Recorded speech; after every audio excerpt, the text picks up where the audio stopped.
Finding a solution to an invasive species is rarely an easy task. But when American cereal is at stake, it's time for drastic action. The cereal leaf beetle is a serious problem for wheat crops in the US, and pesticides have produced middling results. So we needed a way to get rid of this munching monstrosity, and if that means introducing a parasitic wasp to H.R. Geiger these pests out of existence, then so be it. But sometimes you just find yourself an unsuspecting wasp nanny here in Life, Death, and Taxonomy.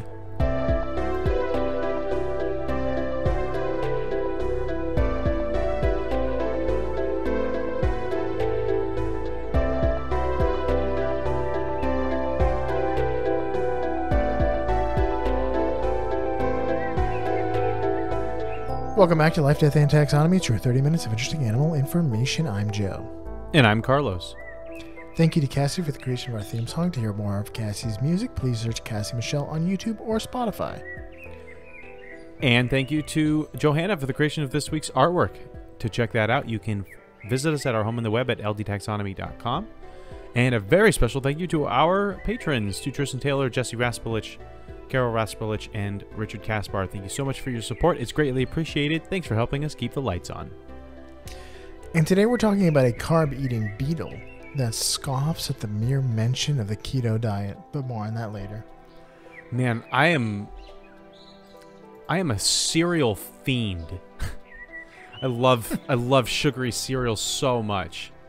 I consider it a dessert, and I've cut it out so far, mostly this year, just because it's like, oh, would you like 500 calories before you go to bed? And I miss it so much. And doing the research for this, every time the word cereal came up, I was like, there's a Family Dollar within biking distance of my house. I can get some Captain Crunch right now. I'm an adult. I have money. I can go do this. I can do these things. Who's gonna stop me? You? I'll kill you. But no, yeah, I miss cereal. Eventually, I'll go back. But yeah, we are. What are we talking about? We are talking about the cereal leaf beetle. Cereal leaf beetle. What we're also otherwise known as the serial killer. The Shady Bunch. And baby back cribs. Because things are gonna get nasty. That's pretty good. Would you like to know what science will refer to it as in the lab? Yeah, I'm imagining myself in a science, in a lab for science, and people are talking about the cereal leaf beetle. But what kind of words are they using, Joe? Well, they're gonna put it in the kingdom Animalia, which you know, love, and are in.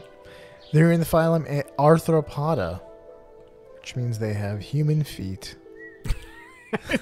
No, that's Anthropoda. No, their feet are humans. Yes, it's a whole people are known for feet. It's horrifying. They're in the class Insecta. Mm-hmm. That's insects. They're in the order Coleoptera.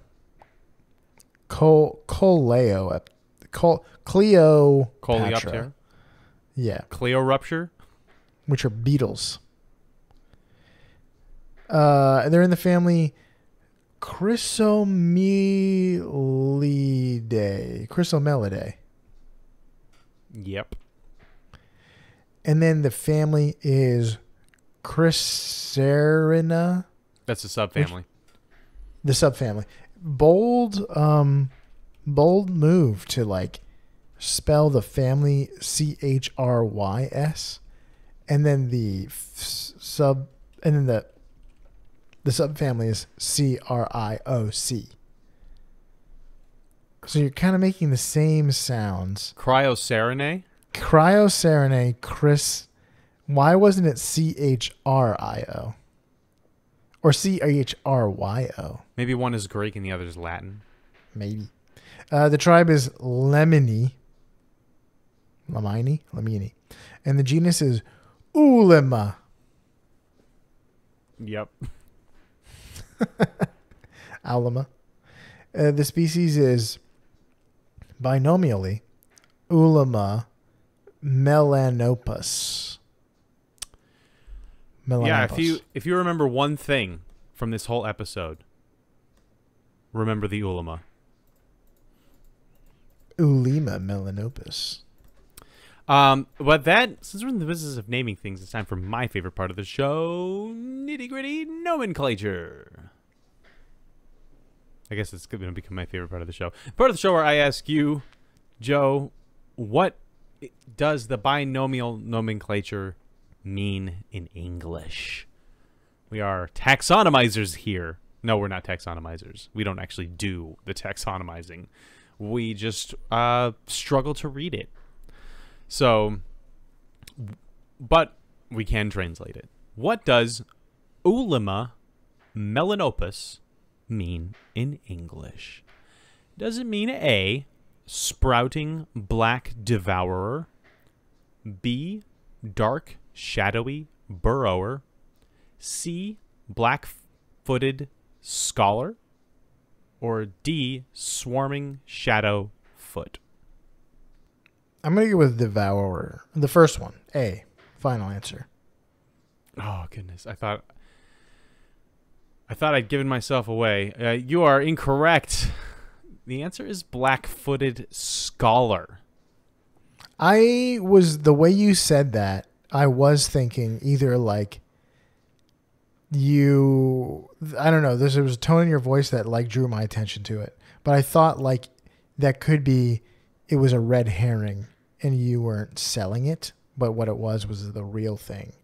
And you were like worried. No, I just do that intonation, like on C. I just do the da da da da da, and then the last one is da da da da da.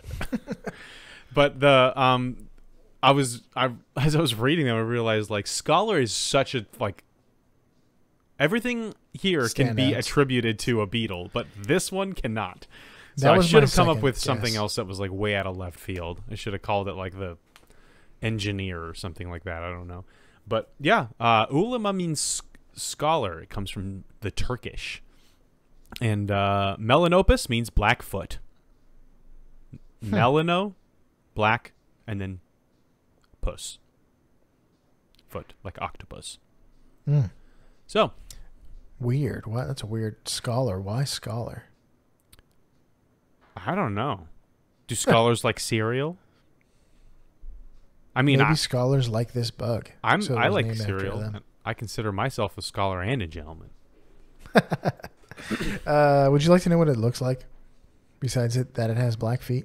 Yeah, sure. Well, adult beetles are dark red with black to dark green wing coverings. So they're as far as insects go, they're a handsome insect. They aren't in the order Hemiptera, which is true bugs, but they have the general style of a true bug, with long bodies, prominent antennae, and armored wing covers. Larvae look like a small brown raindrop and often hang out on leaves, so they look like somebody dirtied the rain, the droplet. They're round-bodied with very tiny, barely visible legs. So that brings us to its size and dimensions. Welcome to the Blood Measure Up segment, the official listener's favorite part of the show. The part of the show when we present the animal size and dimensions in relatable terms through a quiz that's fun for the whole family. It's also part of the show that's introduced by you when you send an audio yourself saying, singing, or chittering the words measure up into ldtaxonomy@gmail.com. We don't have a new measure up intro this week.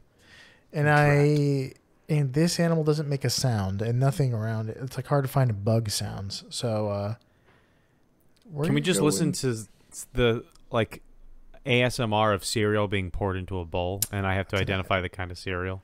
That sounds like an excellent idea. Wait, are you serious? Yeah, I was gonna go into the archives, but we've heard most of it already. No, now I'm gonna definitely go out and get some Captain Crunch after this.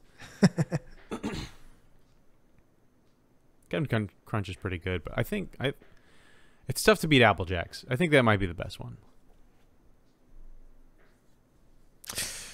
Dang. I'm trying to find like somebody pouring cereal, but like it's like a picture. Oh, here we go. Here's the sound of milk being poured into cereal. This is going to be even harder to find out like what kind it is, but Like I would have been able to figure it out before. I'm going to guess into the wind. I'll have to give you some sort of hint. Yeah. This is like the acoustics of the bowl Okay. in the room. I hope there's not talking, but without further ado, the listener's favorite part of the show.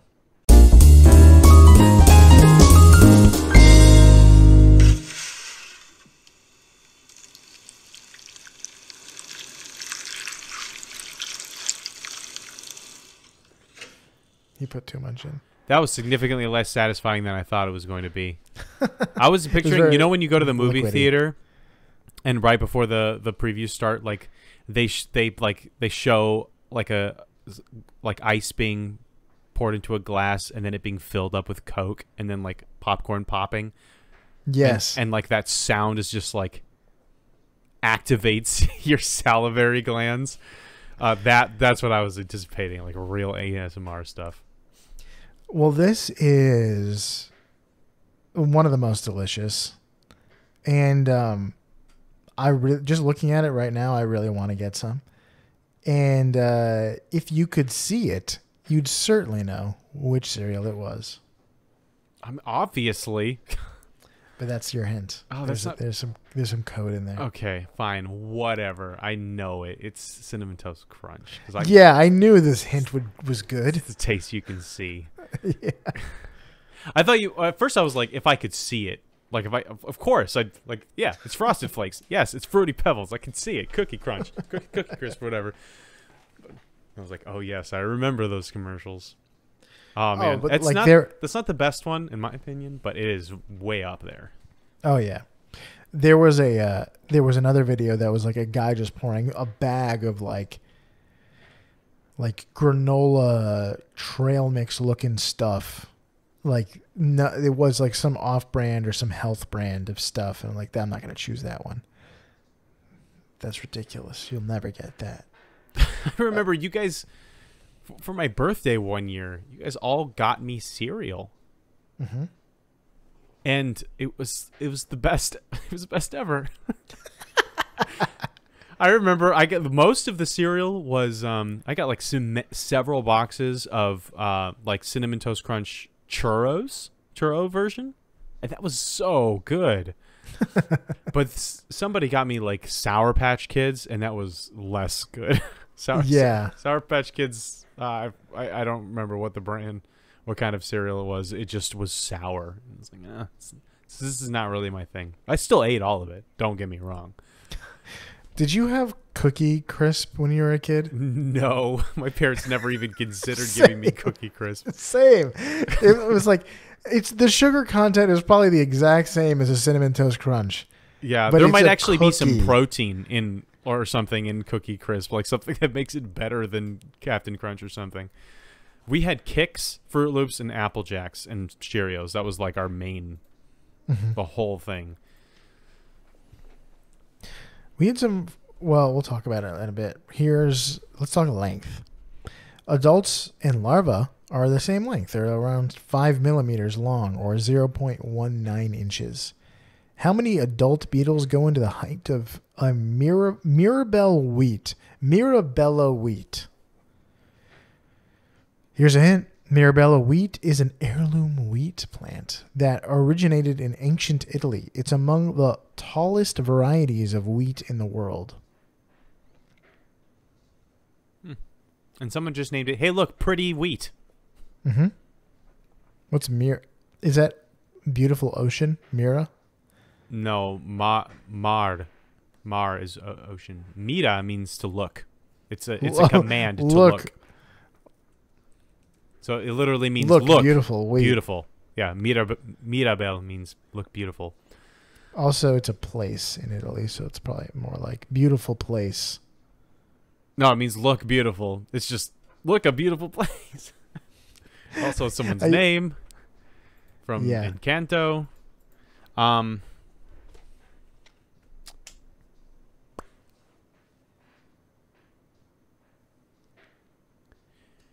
Wheat can get really tall. I would say 12 feet for the wheat. Maybe I'm just imagining corn, but maybe wheat gets that tall too. Oh gosh. 757. Final answer? 757 cereal leaf beetles stacked end to end go into the length of this pretty wheat. The correct answer is 452.1 beetles. Oh, it's a short wheat. Shorter than I thought, at least. Mirabella can grow 84 inches or 213 centimeters or 7 feet. Yeah. 12 feet is a lot. It probably would just fall over on itself. I just think of there's a like the play Oklahoma starts with this guy singing about how the corn is as high as an elephant's eye. And I was like, elephants are really tall. They're like 15 feet tall. But I'm pretty sure that's like, a dream scenario. Might not be. It's like a mythologically tall. No, I think corn actually gets that tall. I just thought that was my only reference for wheat. So I was like, let's talk about the length of an egg. 0.9 millimeters. Which is 0.03 inches. How many cereal wheat eggs go into the size of a standard size shredded wheat biscuit? These little eggs kind of look like jelly beans. They're like bright yellow little eggs, but they're smaller than a jelly bean. Shredded wheat. I would call that an inch. It's probably pretty good. How many inches? 0.9 millimeters is very small. 0.19 inches. No, that's how much. Oh no, that was the adult. 0.03. Okay, 0.03.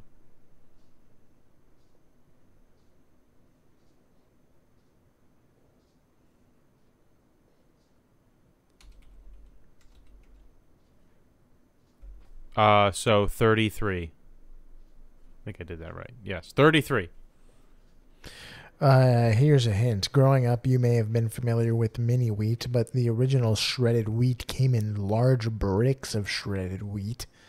You can get the original size today. Some people throw it on a skillet and fry it. That might change my answer a bit. I saw somebody fry a big old shredded wheat biscuit. And then guess what they did with it? They threw it in some milk and ate it like a regular shredded wheat. It's just with more butter in it. I've never had shredded wheat. That sounds like a waste of cereal. Have you had mini wheat? No. But what I'm imagining is, but I know what those look like. I've never even seen shredded. It does taste like you're eating a bale of hay. A hail of hay.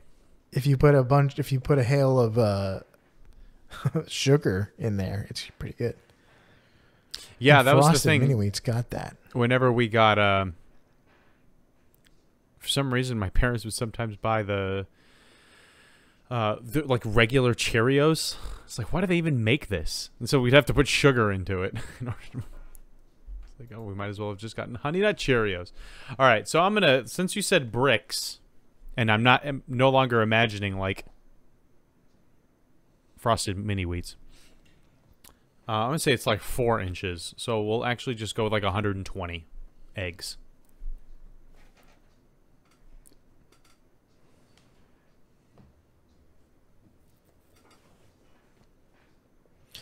Final answer? Yes.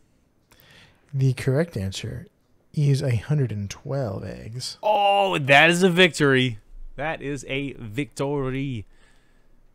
Victory. biscuits are about like 4 inches long. That's exactly how much I assumed. Huh. And then I just did like head math to multiply 33 by 4.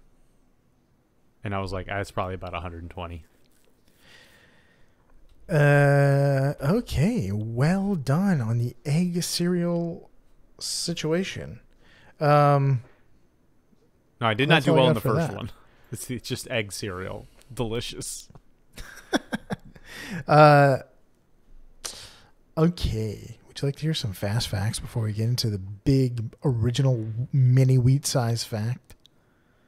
I mean, regular size. No, yeah, wheat. it's definitely like a regular like block of wheat kind of standard fact. Wheat, frosted standard wheat. Sounds so bureaucratic. The beetle is native to Europe and Asia, but it's made its way into the United States, where it was first spotted in 1962. The cereal leaf beetle is so named because it likes to eat cereal crops, which are oats, barley, and rye. They're migratory eaters, which means that they eat on the go.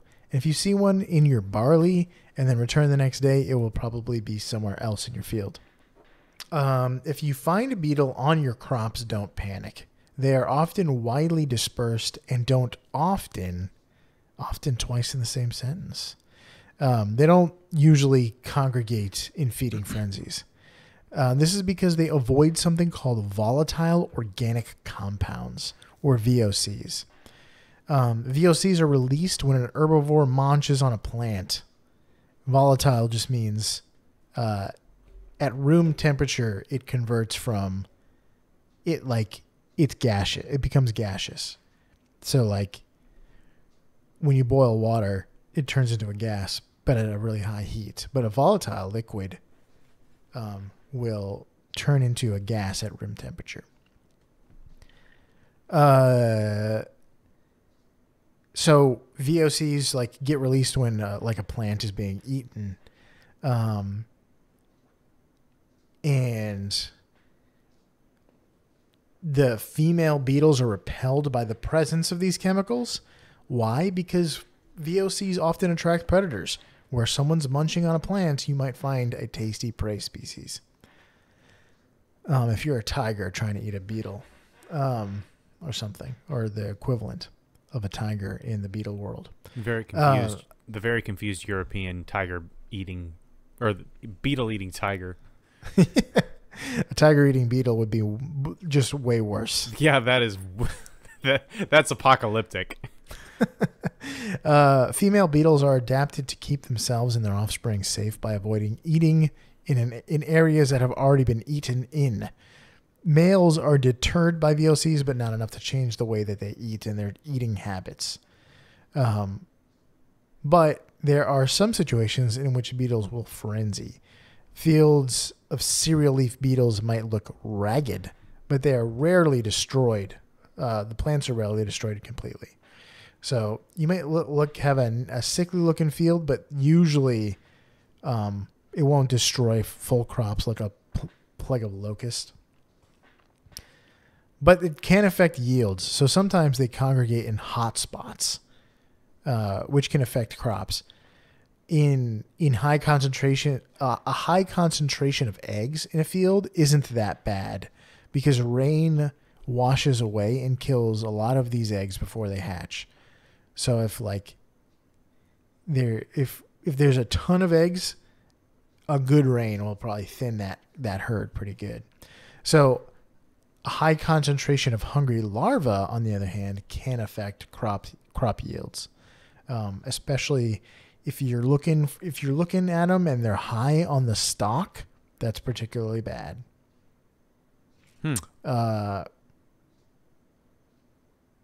But that's all I got for that. So let's get into the thick fact, the major weed fact. Yeah.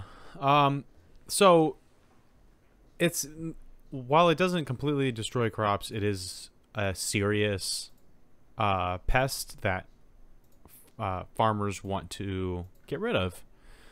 And some use pesticides. That can or can not be effective, and then there are some crops that can't really deal with pesticides, and then sometimes you want to sell an organic crop and you don't want it to be any pesticides to be used, and you want your food to just be riddled with bugs and not very big. But one way to deal with the cereal leaf beetle is, oh, by the way, I'm calling this major fact, put your egg in my shoulder. So one thing that they've tried to do is, and have done successfully, is what we have on this show said is never a good idea, which is introduce an invasive predator to deal with another invasive species. So even though it comes from the other side of the pond, the cereal leaf beetle is all over the U.S. as well. So worse than in bringing another invasive predator, they introduced a wasp. Even worse, it's European. Just kidding. That is pretty. It's a European wasp, worse than any other wasp. But this isn't your typical Order 66 style extermination. It's not like it's like, hey, just go eat all of the cereal beetles. It's much more insidious. Get it? No. Who issued Order 66? Okay. I was thinking, like, trying to connect the word insidious to the things I know about this beetle. Or the movie. No, let's see if I can get this right. Tetrasticus Julis is the nomenclature for this wasp. In particular, has a way of dealing with cereal beetles that makes me want to throw up just a little bit. So Julis spends his winters underground in very specific homes, and then they emerge from this in the spring to hunt for some choice cereal. Yeah, cereal beetle larvae, these little dewdrops. They hang out on the plants and they're snacking, and they do a lot of damage. They do most of their damage at the larva stage. And one thing that they like to do, because they're brightly colored, is as they eat, they will poop and spread that all over their backs, to mask their visual, the bright colors, so that they're this dull black. Which is one way to do that. But what female wasps will fly around and they will look for these dirty raindrops, these disgusting boys, these bad babies, and they'll literally cut through all the crap to lay their eggs inside of the newly hatched beetle larva. So not on top of, inside. So the wasp, they do have this like big fluid-filled body, and now that fluid is filled with wasp eggs. And then the wasp eggs will eventually hatch into larvae that are just squirming around in there, transforming the beetle into a gross water balloon filled with tadpoles. The beetle larva will still continue to eat the plant that it's on, but its days are numbered. Soon, it will die on account of being absolutely filled to bursting with a teeming swarm of wasp larvae, and all they want to do is pupate. So, nothing wrong with that sentence. Love it. When it dies, the beetle will fall to the soil, and the wasps can pupate in peace. Which, they're European, so this is really just the American dream. We come to America to pupate in peace. And because there are no cats in America. So the wasp will use this as their home, where they will grow into adult wasps and then emerge. They'll leave the corpse of their fallen nursery whenever they feel like it. Some may emerge in the summer, others may wait until the following spring, and then they will begin this wholesome and uplifting cycle anew. So that's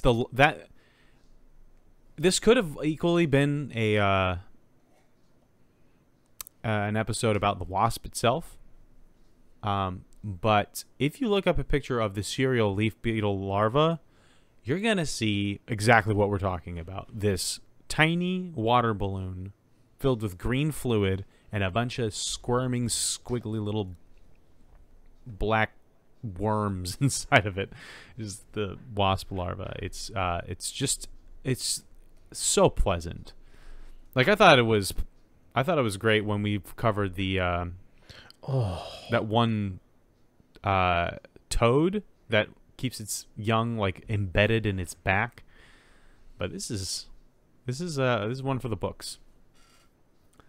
And if you're not squeamish, I encourage you to take a look at it. It's nasty, I'll tell you that. Let me get a GIF image of this. Let me see a GIF. I want to see the squirms. Do you? But yeah, that's the cereal leaf beetle. Its larvae go around munching on the plants, but humans said, "Hey, we found a wasp that wants to lay its eggs inside of your body and then kill you and hatch out of you in a few months. So we're going to go with that." And it's not even going to kill you immediately. You're still going to have a lot of time to eat the plant. Yeah, you have time to think about the situation you're in. Oh man, I don't know if I've mentioned it on this podcast, but there's a movie called Jungle. I think it's just called Jungle, starring Daniel Radcliffe as a. Oh yes. Have I mentioned it? Yeah, I think so. Okay, yeah. Well, for those of you that haven't heard it, or haven't listened to whatever episode I mentioned this on, he plays a guy who gets lost in the Bolivian rainforest, and he falls and hits his head and gets this open wound, and then he passes out for a while.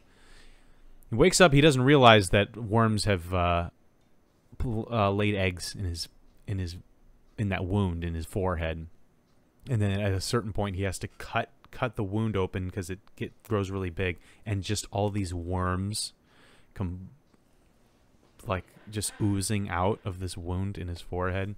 It's one of the most. It was unforgettable. It was an unforgettable scene.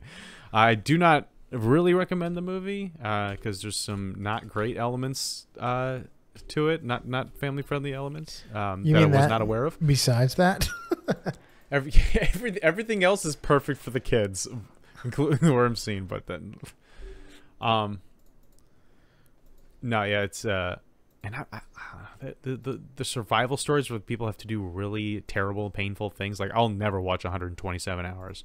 Yeah. Give me Mark Watney. That's the survival story I want to see. Yeah. I was like, who the heck is that?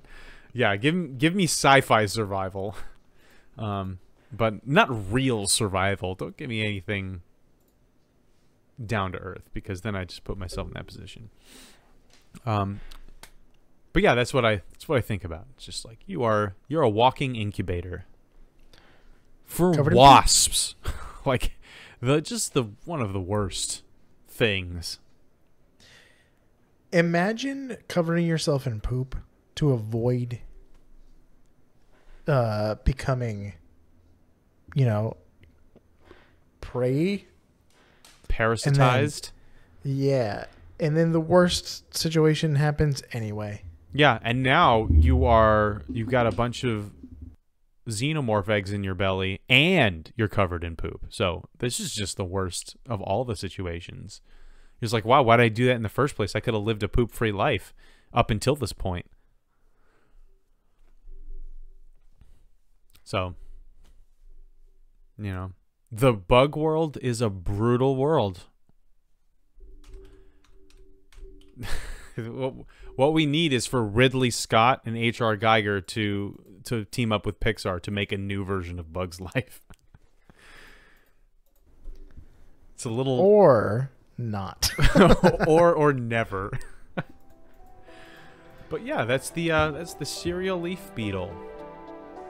You got any last minute factoids to throw in there? Nope. And my mic arm just was rejected by my desk, and I can't get it back on. So I'm just holding my mic. Holding your mic like it's amateur hour at the Apollo. Okay. No, it's more like I'm a boxing announcer, because it's like I'm holding. It's that shape. Or you should have it hanging from the ceiling. Yeah. You could just grab it. All right, so that was the cereal leaf beetle for you out there in Podcastia. Smear some poop on your back. Eat your Wheaties, and try not to let foreigners lay eggs in your carapace like the cereal leaf beetle here in Life, Death, and Taxonomy.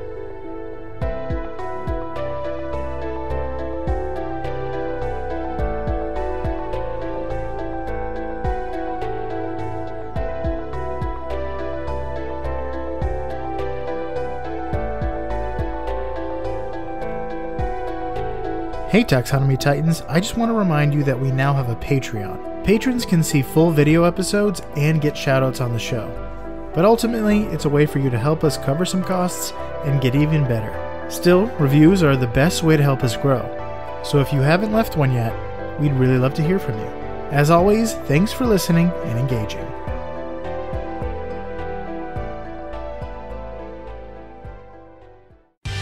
Life, Death, and Taxonomy is my favorite in the world podcast. I didn't know we were going to get political there at the end. That's what we bring, the edgy, controversial stuff. Change my mind.